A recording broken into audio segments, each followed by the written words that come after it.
បាទថ្ងៃនេះខ្ញុំសូមបង្ហាញពីគុណសម្បត្តិរបស់ស្មៅបាទក្នុងចំការទុរេនជាទូទៅបងប្អូនម្ចាស់ចំការជាច្រើនតែងតែយល់ថាស្មៅ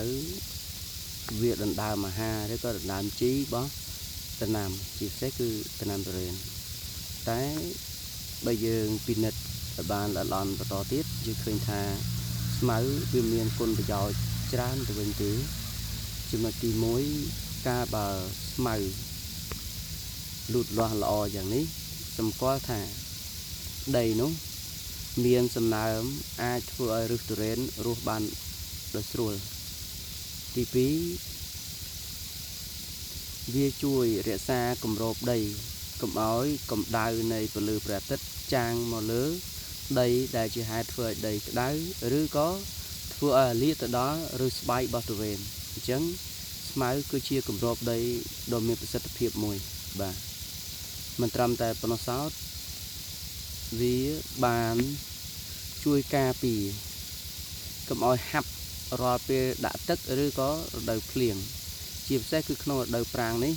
កាលណាយើងមានស្មៅទោះបីបើយើងដាក់ទឹកយ៉ាងណាក៏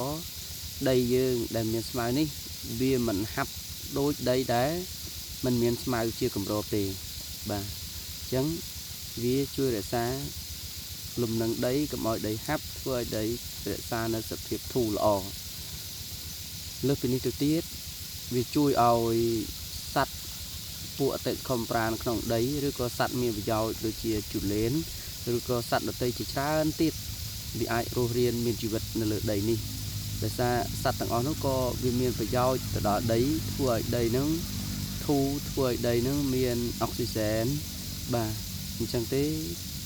ការរក្សាស្មៅគឺមានអត្ថប្រយោជន៍ជាច្រើនសម្រាប់ដំណាំវាជួយឲ្យសុខភាពឫសរបស់ដំណាំល្អប្រសើរវាជួយកាត់បន្ថយកម្ដៅវាជួយកុំឲ្យដីឆាប់សឹករិចរិលវាជួយរក្សាគម្របដីនឹងកុំឲ្យបំភាយនៅសារធាតុមួយចំនួននៅក្នុងដីនឹងឡើងទៅតាមបរិយាកាសមិនត្រឹមប៉ុណ្ណោះសោតវាក៏ជួយកាត់បន្ថយជំងឺឬក៏ពួកអាស៊ីតទឹកភ្លៀងដែលវាធ្លាក់មកពីបរិយាកាសអញ្ចឹងយើងសង្កេតឃើញថាដំណាំទុរេនដែលមានស្មៅដុះទ្រុបទ្រោលផ្នែកខាងក្រោមល្អយើងឃើញដើមដងនៃទុរេននោះទោះបីបើអាកាសធាតុឡើងកម្ដៅរហូតដល់30ជាងឬក៏40ជាងទៅហើយក៏ដោយឃើញថាសុខភាពដើមដងនៃទុរេននោះហាក់ដូចជាធន់ទ្រាំទៅនឹងបរិយាកាសនោះអញ្ចឹងទេស្មៅវាមានគុណសម្បត្តិសំគួរដែរហើយនៅពេលដែលវាវែងទៅបងប្អូនអាច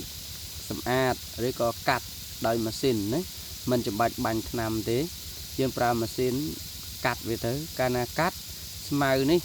វាធ្លាក់ទៅលើដីវិញវាคล้ายទៅជាកម្រាលព្រំមួយទៀតហើយវាពុកផុយអញ្ចឹងទោះបីបើវាស៊ីជីនៅពេលដែលយើងកាត់ទៅជីដែលវាស៊ីទាំងប៉ុន្មាននោះវានឹងคล้ายទៅជាជីសាជាថ្មីឡើងវិញបាទអញ្ចឹងចំពោះដំណាំទុរេនมันអាចឲ្យដីស្អាតរលីងទៅទេ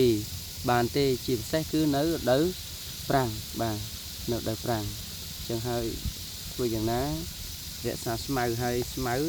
យើងមើលដែរបាទប្រភេទស្មៅដែលគួរនៅក្នុងទុរេនតើស្មៅណាដែលឫសខ្លីៗឬស្ដើងហើយងាយក្នុងការសម្អាតហើយបើស្មៅណាវាឫសចាក់កណ្ដាញ់ក្រាំងពេកជាហេតុធ្វើឲ្យដំណាំនោះពិបាករស់យើងគួរតែរកវិធីដោះដូរស្មៅបាទអញ្ចឹងនេះគ្រាន់ជាការសង្កេតឃើញនិងការចែកម្លែកនៅបទពិសោធន៍ខ្លះៗបាទអញ្ចឹងសម្រាប់បងប្អូនដែលមានចម្ងល់បងប្អូនដែលចង់បានព័ត៌មានបន្ថែមអាចតាក់ទងមកខ្ញុំបាទផ្ទាល់បាទតាមរយៈលេខទូរស័ព្ទ088 756 9បាទសូមអរគុណ